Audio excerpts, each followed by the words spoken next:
Really, though, it wasn't Olive's fault. She'd been sure Adam had to attend the opening ceremony, or at least the department social after his talk. Wasn't he on the social and networking committee? He should have been elsewhere. Socializing. Networking. Committeeing.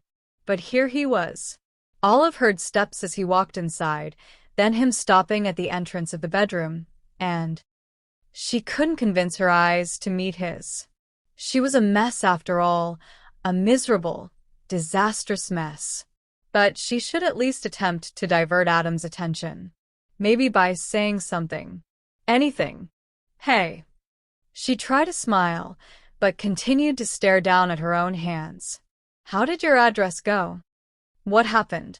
His voice was calm, pitched low. Did you only just finish? Her smile was holding. Good. Good, that was good. How was the Q&A?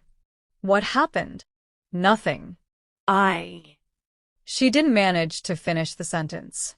And the smile, which, if she was honest with herself, hadn't been much of a smile to begin with, was crumbling. Olive heard Adam come closer, but didn't look at him. Her closed eyelids were all that was keeping the floodgates shut, and they weren't doing a good job of it either. She startled when she found him kneeling in front of her. Right by her chair, his head level with hers, studying her with a worried frown. She made to hide her face in her palms, but his hand came up to her chin and lifted it up until she had no choice but to meet his eyes. Then his fingers slid up to her cheek, cupping it as he asked, yet again, Olive, what happened? Nothing. Her voice shook. It kept disappearing somewhere, melting in the tears. Olive. Really? Nothing. Adam stared at her, questioning, and didn't let go. Did someone buy the last bag of chips? A laugh bubbled out of her, wet and not wholly under her control. Yes. Was it you? Of course. His thumb swiped across her cheekbone, stopping a falling tear. I bought all of them. This smile felt better than the one she'd cobbled together earlier. I hope you have good health insurance, because you're so getting type 2 diabetes. Worth it, you monster. She must have been leaning into his hand, because his thumb was stroking her again. Ever so gently. Is that how you talk to your fake boyfriend? He looked so worried. His eyes, the line of his mouth. And yet, so patient. What happened, Olive? She shook her head. She couldn't tell him. And she could not tell him. But above all, she couldn't tell him. Who do you think Adam will believe, Olive? She had to take a deep breath, push Tom's voice out of her head, and calm herself before continuing. Come up with something to say, something that wouldn't make the sky fall in this hotel room. My talk. I thought it went okay. My friend said it did. But then I heard people talking about it, and they said, Adam really should stop touching her. She must be getting his whole hand wet. The sleeve of his blazer, too. What did they say? Nothing. That it was derivative. Boring. That I stammered. They knew that I'm your girlfriend, and said that was the only reason I was chosen to give a talk. She shook her head. She needed to let it go. To put it out of her head. To think carefully about what to do. Who? Who were they? Oh, Adam. Someone. I'm not sure. Did you see their badges? I didn't pay attention. Were they on your panel? There was something underneath his tone. Something pressing that hinted at violence and rage and broken bones. Adam's hand was still gentle on her cheek, but his eyes narrowed. There was a new tension in his jaw, and Olive felt a shiver run down her spine. No, she lied. It doesn't matter. It's okay. His lips pressed into a straight line, his nostrils flared, so she added, I don't care what people think of me anyway. Right, he scoffed. This Adam, right here, was the moody, irascible Adam who grads in her program complained about. Olive shouldn't have been surprised to see him this angry, but he'd never been like this with her before. No, really, I don't care what people say. I know you don't. But that's the problem, isn't it? He stared at her, and he was so close. She could see how the yellows and greens mixed into the clear brown of his eyes. It's not what they say. It's what you think. It's that you think they're right. Don't you? Her mouth was full of cotton. I. Olive, you are a great scientist, and you will become an even better one. The way he was looking at her, so earnest and serious, it was going to break her. Whatever this asshole said, it speaks nothing of you and a whole lot of them. His fingers shifted on her skin to weave through the hair behind her ear. Your work is brilliant.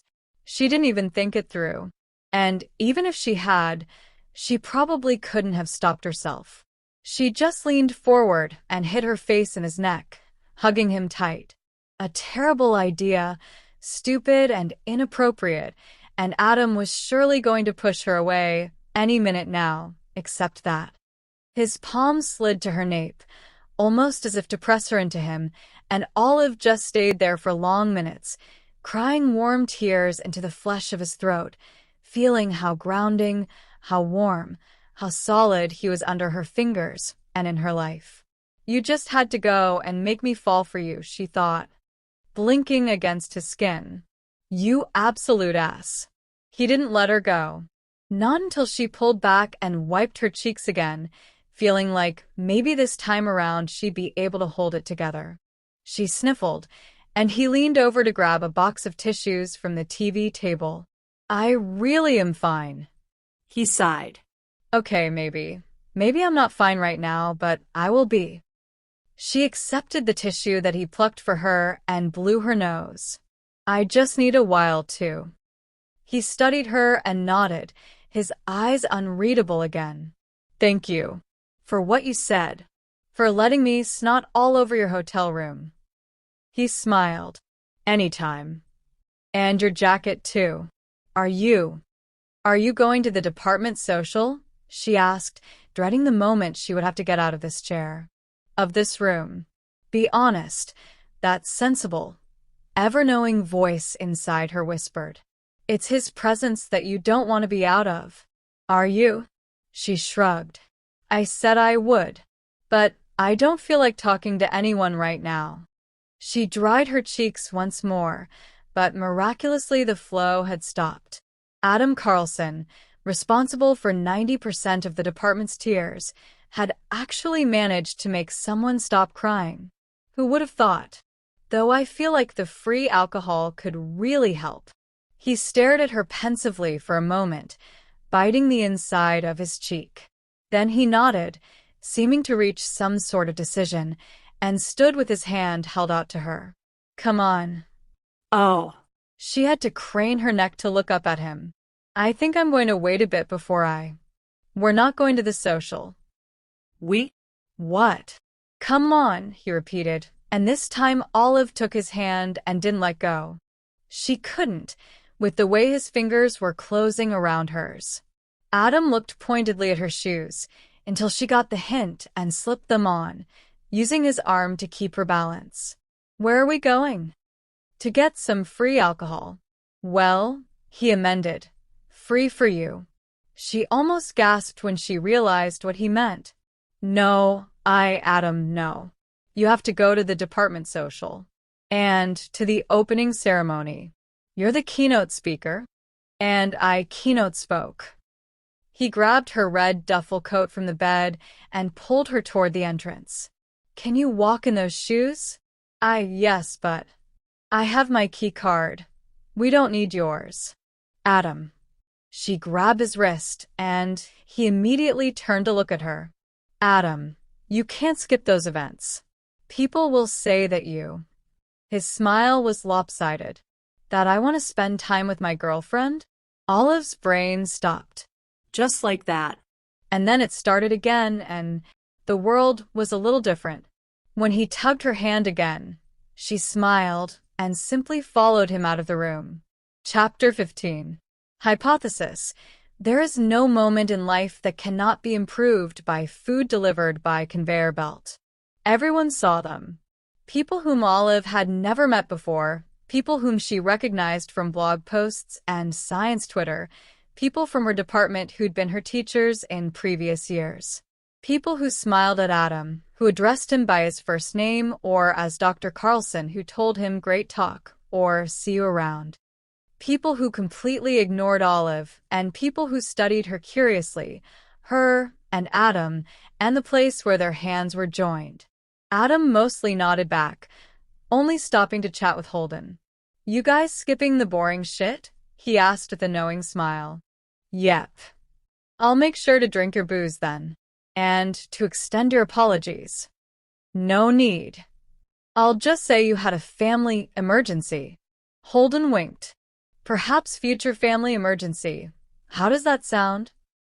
Adam rolled his eyes and pulled Olive outside. She had to hurry to keep up with him, not because he was walking particularly fast, but because his legs were so long, one of his strides was worth about 3 of hers. I'm wearing heels here.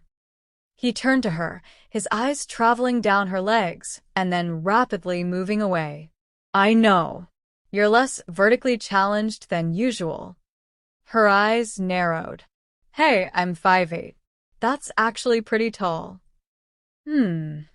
Adam's expression was noncommittal. What's that face? What face? Your face. Just my regular face? No, that's your you're not tall face. He smiled just a smidge. Are the shoes okay for walking? Should we go back? They're fine, but can we slow down?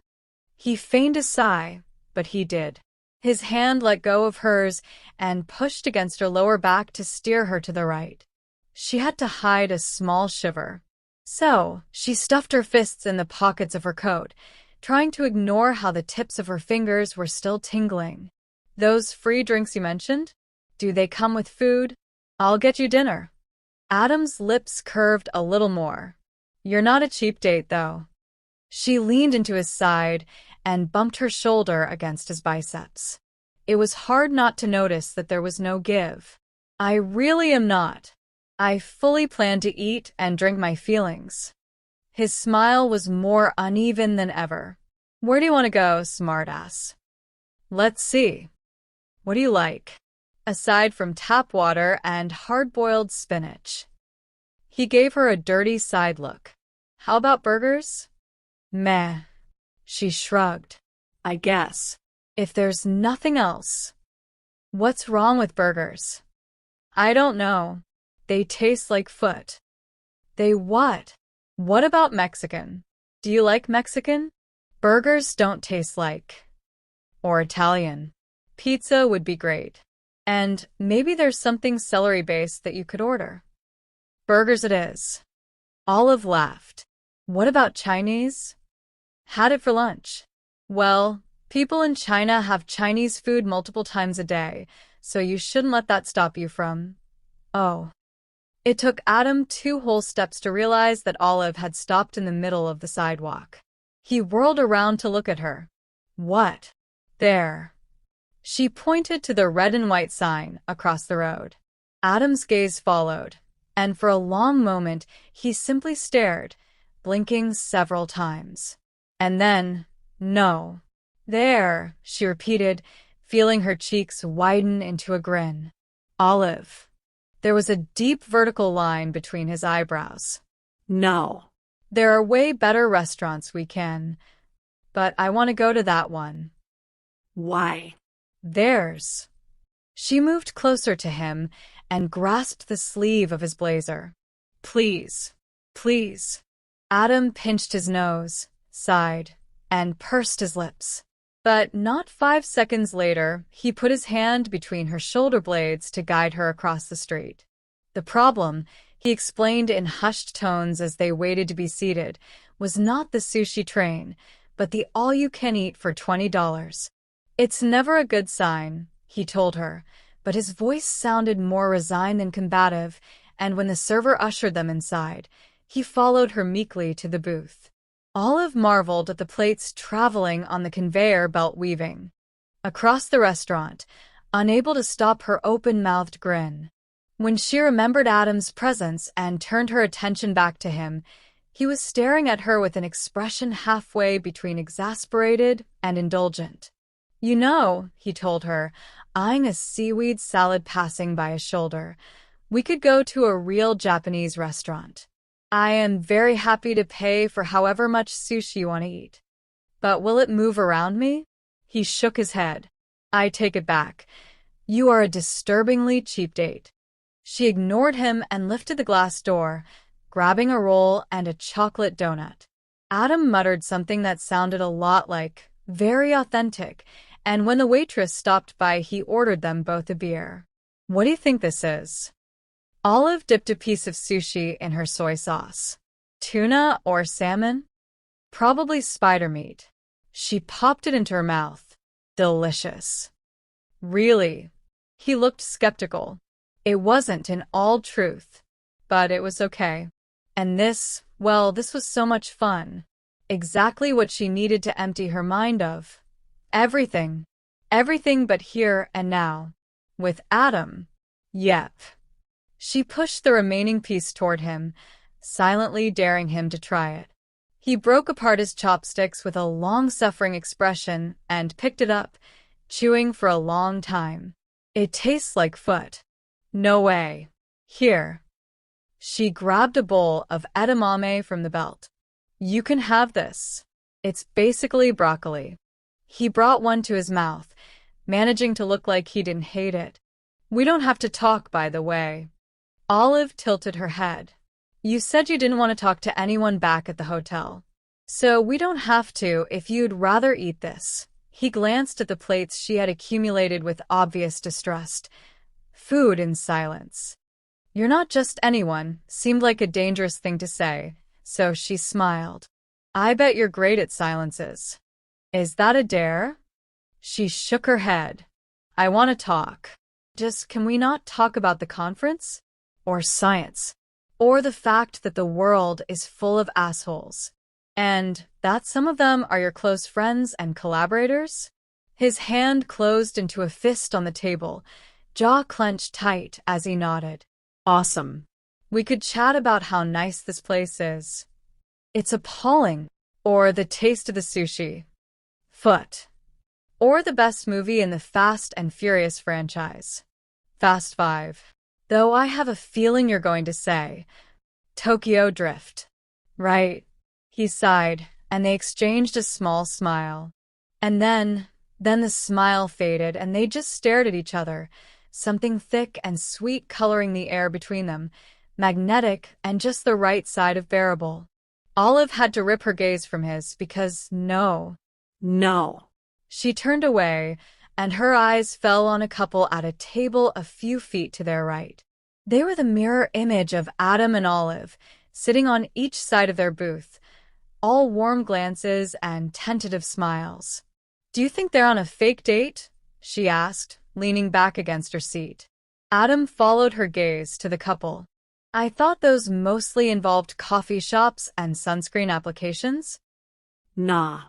"Only the best ones." He laughed silently. "Well." He focused on the table and on angling his chopsticks so that they were parallel to each other. "I can definitely recommend it." Olive dipped her chin to hide a smile and then leaned forward to steal one edamame. In the elevator, she held on to his biceps and took off her heels, failing disastrously at being graceful as he studied her and shook his head. "I thought you said they didn't hurt?" He sounded curious. "Amused? Fond?" "That was ages ago." Olive picked them up and let them dangle from her fingers. When she straightened, Adam was again impossibly tall. "Now I am very ready to chop off my feet." The elevator pinged, and the doors opened. "That seems counterproductive." "Oh, you have no idea. Hey, what are you?"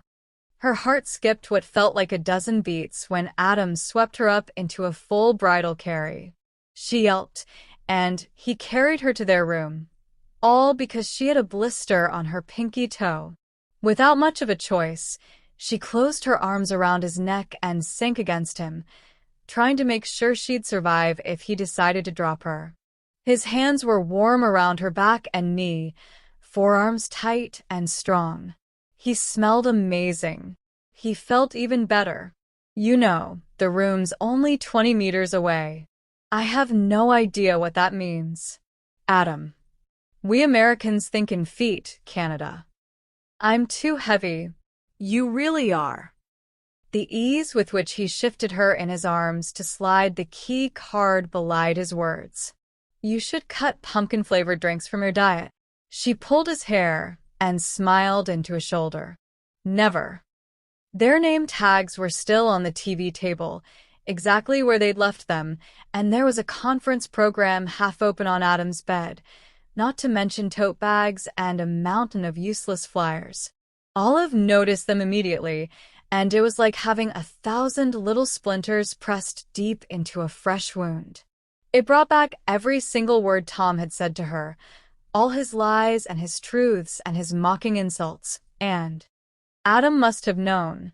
As soon as he put her down, he gathered everything that was conference-related and stuck it on a chair facing the windows, where it was hidden from their sight, and Olive. She could have hugged him. She wasn't going to, she already had twice today, but she really could have. Instead, she resolutely pushed all those little splinters out of her mind, plopped herself down on her bed belly up, and stared at the ceiling. She'd thought it would be awkward, being with him in such a small space for a whole night. And it was a little bit, or at least it had been when she'd first arrived earlier today, but now she felt calm and safe. Like her world, constantly hectic and messy and demanding, was slowing down, easing up just a bit. The bed cover rustled under her head when she turned to look at Adam. He seemed relaxed, too, as he draped his jacket against the back of a chair, then took off his watch and set it neatly on the desk. The casual domesticity of it, the thought that his day and hers would end in the same place, at the same time, soothed her like a slow caress down her spine. Thank you for buying me food. He glanced at her, crinkling his nose. I don't know that there was any food involved. She smiled, rolling to her side. You're not going out again? Out. Yeah. To meet other, very important science people? Eat another 7 pounds of edamame. I think I've had enough networking and edamame for this decade. He took off his shoes and socks and set them neatly by the bed. You're staying in then? He paused and looked at her. Unless you'd rather be alone? No, I would not. She propped herself up on her elbow. Let's watch a movie. Adam blinked at her. Sure. He sounded surprised but not displeased. But if your taste in movies is anything like your taste in restaurants, it'll probably. He didn't see the pillow coming at him. It bounced off his face and then fell to the floor, making Olive giggle and spring off the bed. You mind if I shower before? You smartass. She started rummaging through her suitcase. You can pick the movie. I don't care which one, as long as there are no scenes in which horses are killed, because it crap. What? I forgot my pajamas. She looked for her phone in the pockets of her coat. It wasn't there, and she realized that she hadn't brought it with her to the restaurant. Have you seen my... Oh, there it is. The battery was almost dead, probably because she had forgotten to turn off the recording after her talk. She hadn't checked her messages in a few hours and found several unread texts, mostly from Ann and Malcolm, asking her where she was and if she still planned to come to the social, telling her to get her ass there ASAP because the booze is flowing like a river, and then, finally, just informing her that they were all going downtown to a bar. Ann must have been well on her way to wasted by that point, because her last message read, Clala, if you want to join us, Alvi. I forgot my pajamas and wanted to see if I could borrow something from my friends, but I don't think they'll be back for hours. Though maybe Jess didn't go with them. Let me text and see if... Here. Adam set something black and neatly folded on her bed. You can use this if you want. She studied it skeptically. What is it? A t-shirt. I slept in it yesterday, but it's probably better than the dress you're wearing. To sleep in, I mean, he added, a faint flush on his cheeks. Oh. She picked it up, and the t-shirt unfolded. She immediately noticed three things. It was large, so large that it would hit her mid-thigh, or even lower. It smelled heavenly, a mix of Adam's skin and laundry detergent that had her wanting to bury her face in it and inhale for weeks. And on the front, it said in big, white letters, "Biology Ninja?" Adam scratched the back of his neck. I didn't buy it. Did you steal it? It was a present. Well, she grinned. This is one hell of a present. Dr. Ninja. He stared at her flatly. If you tell anyone, I'll deny it. She chuckled. Are you sure it's okay? What will you wear? Nothing. She must have been gaping at him a little too much, because he gave her an amused look and shook his head. I'm kidding. I have a T under my shirt. She nodded and hurried into the bathroom, making a point not to meet his eyes. Alone under the hot jet of the shower, it was much harder to concentrate on stale sushi and Adam's uneven smile, and to forget why he'd ended up allowing her to cling to him for 3 whole hours. What Tom had done to her today was despicable, and she was going to have to report him. She was going to have to tell Adam. She was going to have to do something. But every time she tried to think about it rationally, she could hear his voice in her head, mediocre and nice legs and useless and derivative and little sob story, so loud that she was afraid her skull would shatter into pieces. So she kept her shower as quick as possible, distracting herself by reading the labels of Adam's shampoo and body wash, something hypoallergenic and pH-balanced that had her rolling her eyes, and drying herself as fast as humanly possible. She took out her contacts, then stole a bit of his toothpaste. Her gaze fell on his toothbrush. It was charcoal black, down to the bristles, and she couldn't help but giggle. When she stepped out of the bathroom, he was sitting on the edge of the bed, wearing plaid pajama pants and a white t-shirt. He was holding the TV remote in one hand and his phone in the other, looking between the two screens with a frown. You would. Would what? He asked absent-mindedly. Have a black toothbrush. His mouth twitched. You'll be shocked to hear that there is no Netflix category for movies in which horses don't die. An obscenity, isn't it? It's much needed. She crumpled her too-short dress into a ball and stuffed it inside her bag, fantasizing that she was stuffing Tom's throat. If I were American, I'd totally run for Congress on that platform. Should we fake marry so you can get citizenship? Her heart stumbled. Oh, yes. I think it's time we fake move to the next level. So, he tapped at his phone. I'm just Googling dead horse, plus the title of whatever movie sounds good. That's what I usually do. She padded across the room until she was standing next to him. What do you have? This one's about a linguistics professor who's asked to help decipher an alien. He glanced up from his phone and immediately fell silent. His mouth opened and then shut, and his eyes skittered to her thighs, her feet, her unicorn knee socks, and quickly back to her face. No, not her face, some point above her shoulder. He cleared his throat before saying, Glad it fits. He was looking at his phone again. His grip on the remote had tightened. It was a long beat before she realized that he was referring to his t-shirt. Oh, yeah. She grinned. Exactly my size, right? It was so large that it covered pretty much the same amount of skin her dress had, but was soft and comfortable like an old shoe. Maybe I won't give it back. It's all yours. She rocked on her heels and wondered if it would be okay if she sat next to him now. It was only convenient, since they had to choose a movie together. Can I really sleep in it this week? Of course. I'll be gone tomorrow, anyway. Oh. She knew that, of course. She'd known the first time he told her, a couple of weeks ago.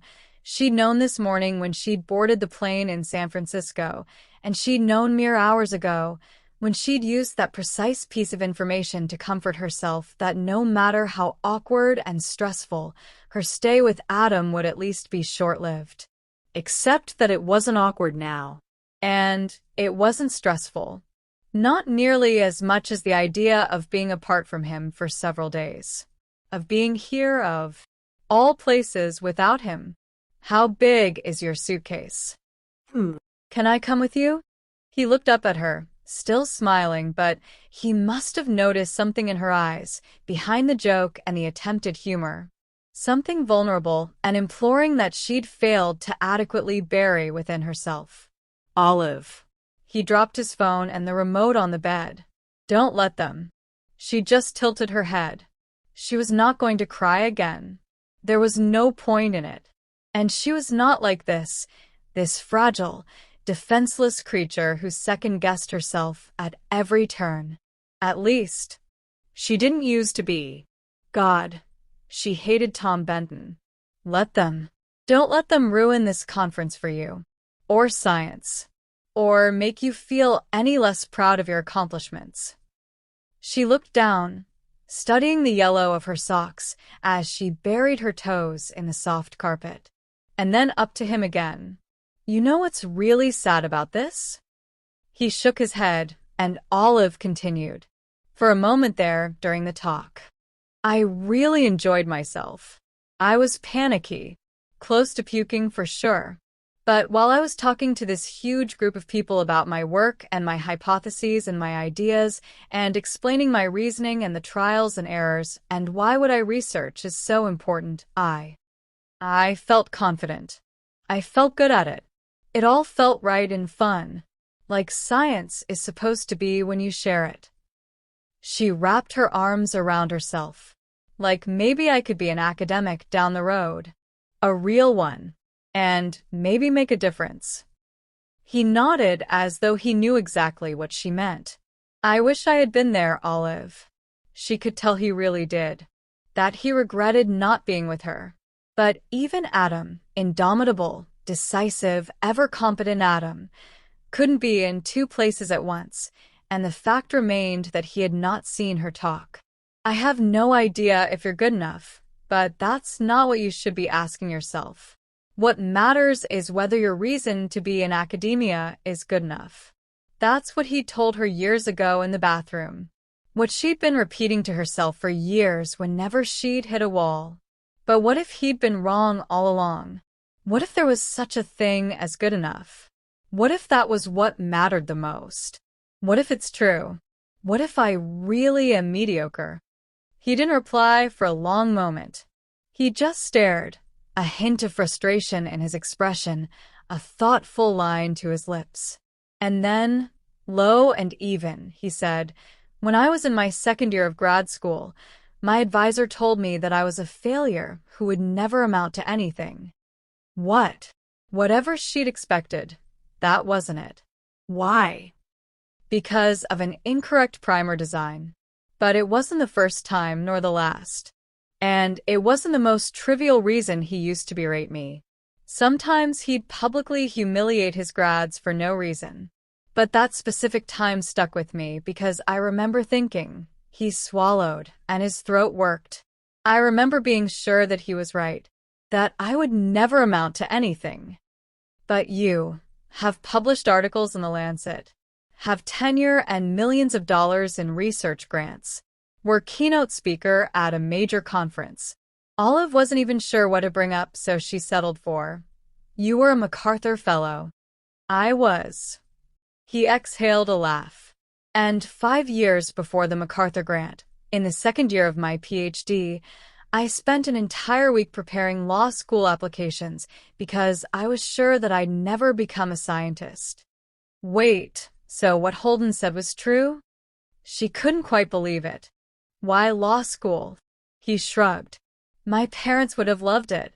And if I couldn't be a scientist, I didn't care what I'd become. What stopped you then? He sighed. Holden. And Tom. Tom, she repeated. Her stomach twisted, leaden. I would have dropped out of my PhD program if it hadn't been for them. Our advisor was well known in the field for being a sadist. Like I am, I suppose. His mouth curled into a bitter smile. I was aware of his reputation before starting my PhD. Thing is, he was also brilliant. The very best.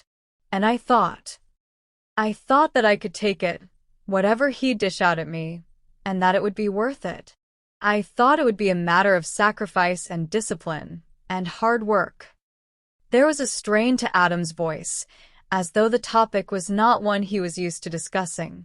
Olive tried to be gentle when she asked, and it wasn't. He shook his head. The opposite in a way. The opposite of discipline and hard work. We worked hard, all right, but discipline. Discipline would presume specifically laid out expectations. Ideal codes of behavior are defined, and a failure to adhere to them is addressed in a productive way. That's what I thought, at least. What I still think. You said that I'm brutal with my grads, and maybe you're right. Adam, But what I try to do is set goals for them and help them achieve them. If I realize that they're not doing what we have mutually agreed needs to be done, I tell them what's wrong and what they must change. I don't baby them. I don't hide criticism and praises. I don't believe in that Oreo cookie feedback crap. And if they find me terrifying or antagonizing because of it, so be it. He took a deep breath. But I also don't ever make it about them. It's always about the work. Sometimes it's well done, other times it's not, and if it's not, work can be redone. It can improve. I don't want them to tie their self-worth to what they produce. He paused and he looked, he felt far away. Like these were things he gave a great deal of thought to, like he wanted this for his students. I hate how self-important this all sounds, but science is serious business, and it's my duty as a scientist, I believe. All of a sudden, the air in the hotel room was cold. I'm the one who told him, she thought, feeling her stomach flip. I'm the one who told him repeatedly that he's terrifying and antagonizing, and that all his students hate him. And your advisor didn't? I never quite understood what he thought. What I do know now, years later, is that he was abusive. A lot of terrible things happened under his watch. Scientists were not given credit for their ideas or authorship of papers they deserved. People were publicly belittled for making mistakes that would be normal for experienced researchers, let alone trainees. Expectations were stellar, but never fully defined.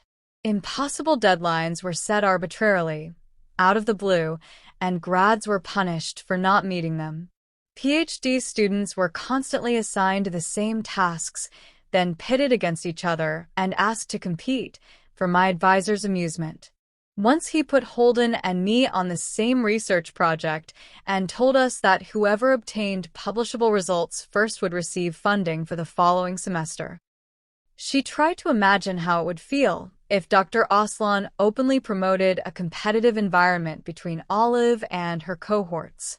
But no, Adam and Holden had been close friends their whole lives, so the situation wasn't comparable. It would have been like being told that to receive a salary next semester, Olive would need to outscience on. What did you do? He ran a hand through his hair, and a strand fell on his forehead. We paired up.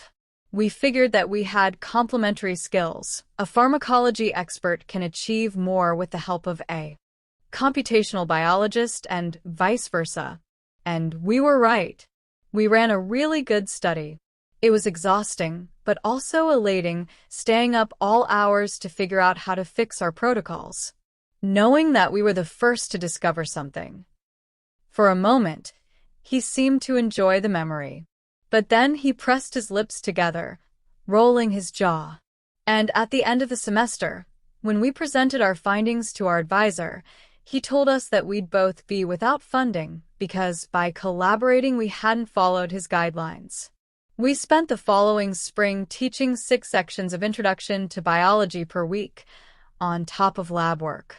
Holden and I were living together. I swear that I once heard him mumble, "Mitochondria are the powerhouse of the cell," in his sleep. But you gave your advisor what he wanted. Adam shook his head. He wanted a power play. And in the end, he got it.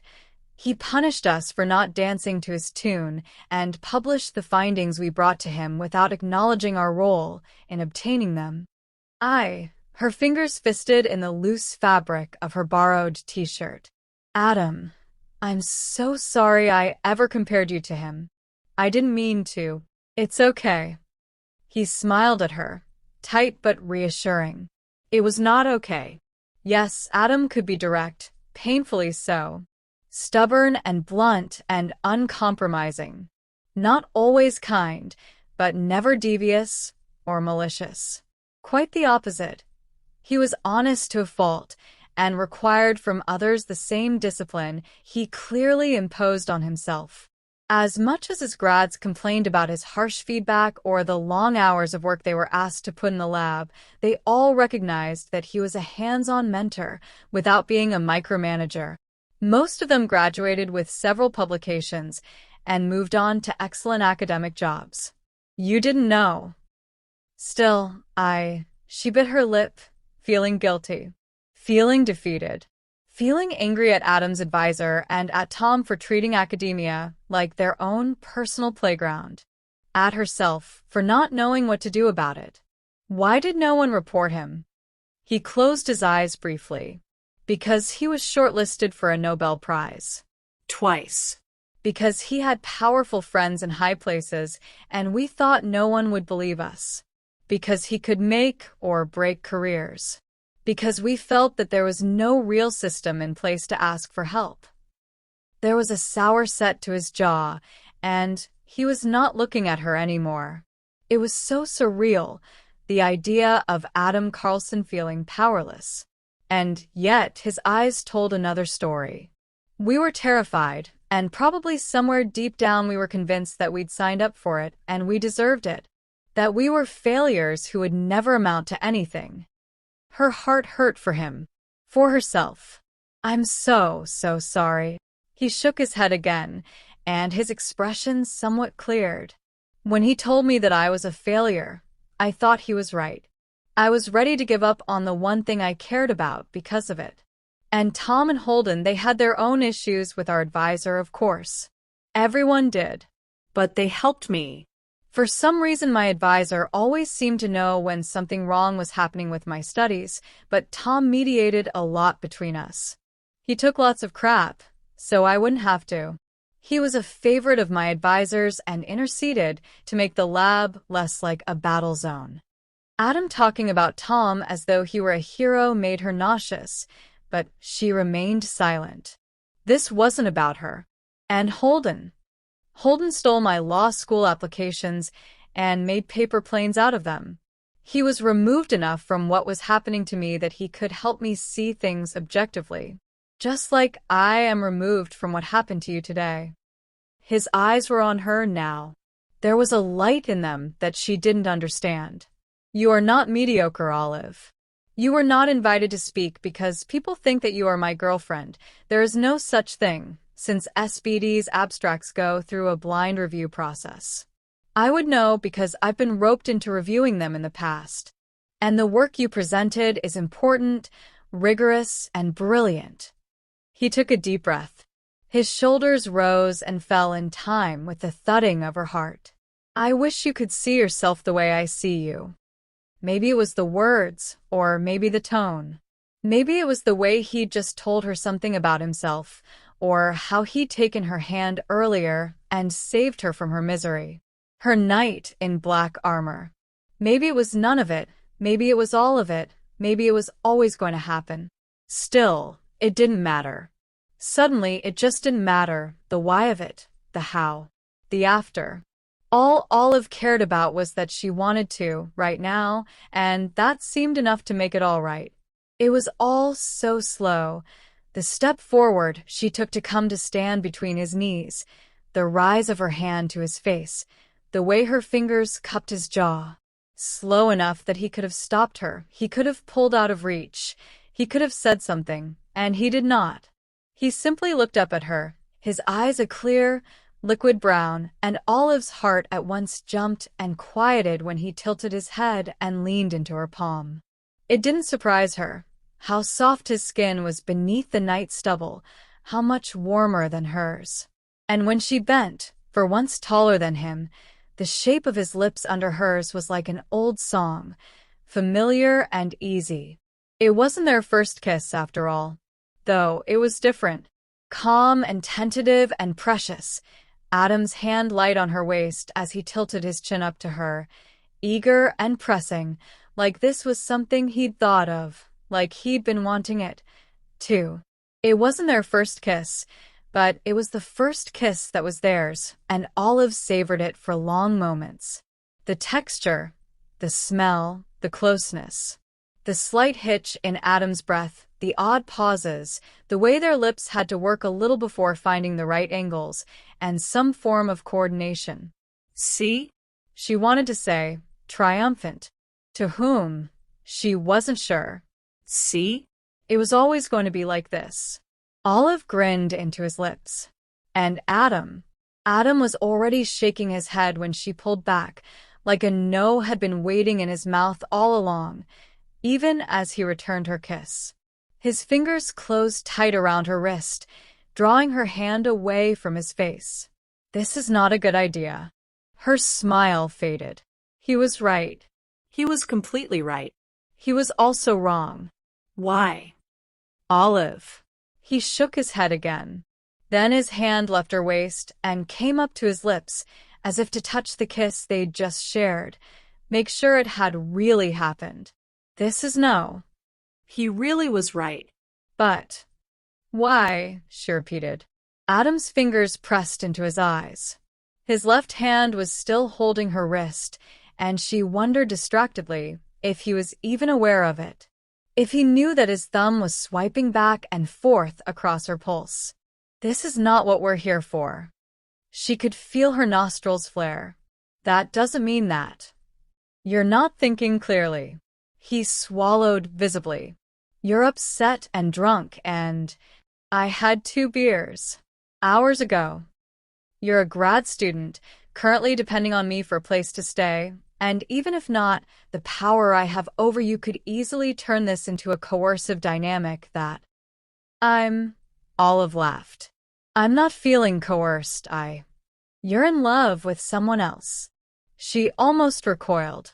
The way he spit out the words was that heated. It should have put her off, driven her away, once and for all drilled into her head how ridiculous this was, how disastrous an idea. It didn't, though. By now the moody, ill-tempered ass Adam meshed so well with her Adam, the one who bought her cookies and checked her slides and let her cry into his neck. There might have been a time when she couldn't quite reconcile the two, but they were all so clear now, the many faces of him. She wouldn't want to leave behind any of them. Not one. Olive. He sighed heavily, closing his eyes. The idea that he might be thinking of the woman who Holden mentioned flashed into her mind and slipped away, too painful to entertain. She should just tell him. She should be honest with him, admit that she didn't care about Jeremy, that there was no one else. Never had been. But she was terrified, paralyzed with fear, and after the day she'd had, her heart felt so easy to break. So fragile. Adam could shatter it in 1,000 pieces and still be none the wiser. Olive, this is how you're feeling now. A month from now, a week, tomorrow, I don't want you to regret. What about what I want? She leaned forward, letting her words soak the silence for drawn-out seconds. What about the fact that I want this? Though maybe you don't care. She squared her shoulders, blinking quickly against the prickling sensation in her eyes. Because you don't want it, right? Maybe I'm just not attractive to you, and you don't want this. It nearly made her lose her balance, the way he tugged at her wrist and pulled her hand to himself, pressing her palm flush to his groin to show her that. Oh. Yeah. His jaw rolled as he held her gaze. You have no fucking idea what I want. It took her breath away, all of it. The low, guttural tone of his voice, the thick ridge under her fingers, the enraged, hungry note in his eyes. He pushed her hand away almost immediately, but it already felt too late. It wasn't that Olive hadn't. The kisses they'd exchanged, they were always physical, but now it was as if something had been switched on. For a long time, she'd thought Adam handsome and attractive. She touched him, sat on his lap, considered the vague possibility of being intimate with him. She'd thought about him, about sex, about him and sex, but it had always been abstract, hazy and undefined, like line art in black and white, just the base for a drawing that was suddenly coloring on the inside. It was clear now, in the damp ache pooling between her thighs, in his eyes that were all pupil, how it would be between them. Heady and sweaty and slick. Challenging. They would do things for each other, demand things of each other. They would be incredibly close. And Olive, now that she could see it, she really, really wanted it. She stepped close, even closer. Well then. Her voice was low, but she knew he could hear her. He shut his eyes tight. This is not why I asked you to room with me. I know. Olive pushed a black strand of hair away from his forehead. It's also not why I accepted. His lips were parted, and he was staring down at her hand, the one that was almost wrapped around his erection a moment ago. You said no sex. She had said that. She remembered thinking about her rules, listing them in his office, and she remembered being certain that she would never, ever be interested in seeing Adam Carlson for longer than 10 minutes a week. I also said it was going to be an on-campus thing, and we just went out for dinner. So, he might know what was best, but what he wanted was different. She could almost see the debris of his control, feel it slowly erode. I don't. He straightened, infinitesimally. The line of his shoulders, his jaw. He was so tense, still avoiding her eyes. I don't have anything. It was a little embarrassing, the amount of time it took for her to parse the meaning of it. Oh. It doesn't matter. I'm on birth control. And clean. She bit into her lip. But we could also do other things. Adam swallowed, twice, and then nodded. He wasn't breathing normally. And Olive doubted he could say no at this point, that he would even want to. He did put up a good effort, though. What if you hate me for this after? What if we go back, and you change your mind? I won't. She stepped, God, even closer. She wouldn't think about after. Didn't want to. I've never been sure of anything. Except maybe cell theory. She smiled, hoping he'd smile back. Adam's mouth remained straight and serious, but it scarcely mattered. The next time Olive felt his touch, it was on the slope of her hip bone, under the cotton of the t-shirt he'd given her. Chapter 16. Hypothesis. Despite what everyone says, sex is never going to be anything more than a mildly enjoyable activity. Oh. It was like a layer peeled away.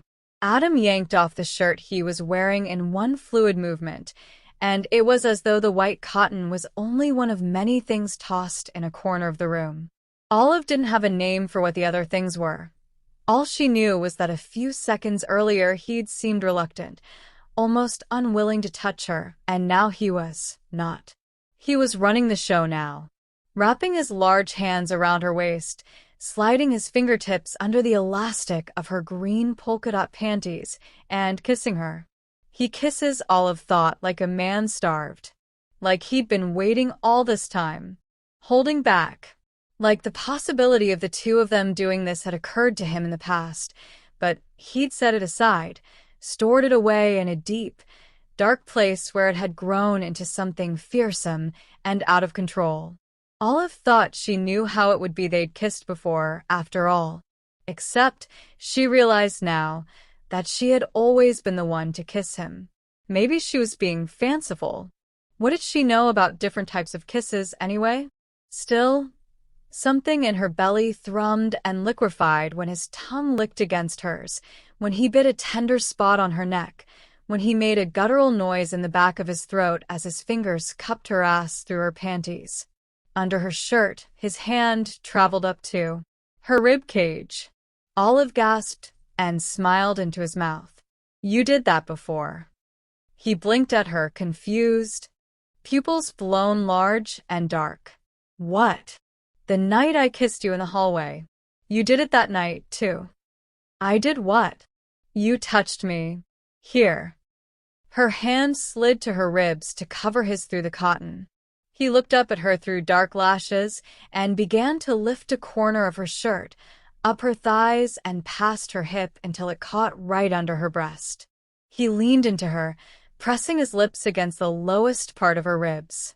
Olive gasped, and gasped again when he bit her softly, and then licked across the same spot. Here, he asked. She was growing lightheaded. It could be how close he was, or the heat in the room, or the fact that she was almost naked, standing in front of him in nothing but panties and socks. Olive. His mouth traveled upward, less than an inch, teeth grazing against skin and bone. Here. She hadn't thought she could get this wet this quickly. Or at all. Then again, she hadn't really thought much about sex in the past few years. Pay attention, sweetheart. He sucked the underside of her breast. She had to hold on to his shoulders, or her knees would give out on her. Here. It took a moment to focus, but she nodded. Maybe. Yes, there. It was a good kiss. Her eyes fluttered closed, and she didn't even fight it when he took the shirt completely off her. It was his after all. And the way he was studying her, it brooked no self-consciousness on her part. Do you remember it? He was the distracted one now, staring at her breasts like they were something spectacular, his lips parted and breath quick and shallow. Remember what? Our first kiss. He didn't answer. Instead, he looked up and down at her, eyes glazed, and said, I want to keep you in this hotel room for a week. His hand came up to cup her breast, not exactly gentle, just this side of too forceful, and Olive felt herself clench around nothing. For a year. He pushed his hand against her shoulder blades to make her arch toward him, and then closed his mouth against her breast, all teeth and tongue and wonderful, delicious suction. Olive whimpered against the back of her hand, because she hadn't thought that she'd be so sensitive, but her nipples were tight and raw and almost sore, and if he didn't do something, she'd. You're edible, Olive. His palm pressed against her spine, and Olive arched a little more. An offering of sorts. That's probably an insult, she breathed out with a smile, considering that you only like wheatgrass and broccoli. Oh. He could fit her entire breast in his mouth. All of it. He groaned in the back of his throat, and it was clear that he'd love to swallow her whole. Olive should touch him, too. She was the one who'd asked for this, and it followed that she should make sure that being with her was not a chore for him. Maybe put her hand back where he'd dragged it earlier and stroke? He could instruct her on how he liked it. Maybe this was a one-time thing and they were never going to talk about it again, but Olive couldn't help herself. She just wanted him to like this. To like her. This okay? She must have lingered too long inside her head, because he was looking up at her with a frown, his thumb swiping back and forth on her hip bone. You're tense. His voice was strained. He was cupping his cock almost absent-mindedly, stroking and gripping every once in a while, when his eyes fell on the hard points of her nipples, when she shivered, when she squirmed on her feet to rub her thighs together. We don't have to. I want to. I said I did. His throat bobbed. It doesn't matter what you said. You can always change your mind. I won't. The way he was looking at her, Olive was sure he'd protest again. But he just rested his forehead on her sternum, his breath warm against the skin he'd just licked, and let his fingertips coast the elastic of her panties, dip under the thin cotton. I think I've changed my mind, he murmured. She stiffened. I know I'm not doing anything, but if you tell me what you like, I can. My favorite color must be green, after all.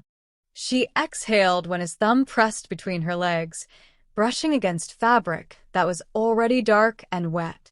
She exhaled in a rush until there was no air left, embarrassment washing over her at the thought that now he must know exactly how much she wanted this, and at the pleasure of his finger, large and blunt, running against her seam. He definitely knew, because he looked back up at her, glassy-eyed and breathing fast. "Damn," he said, quiet. "Olive, do you?" Her mouth was as dry as the desert. "Do you want me to take them off?" "No," he shook his head. "Not yet. But if we—" He hooked his finger on the elastic and pushed the cotton to the side. She was glistening, swollen, and plump to her own eyes, way too far ahead, considering that they'd barely done anything.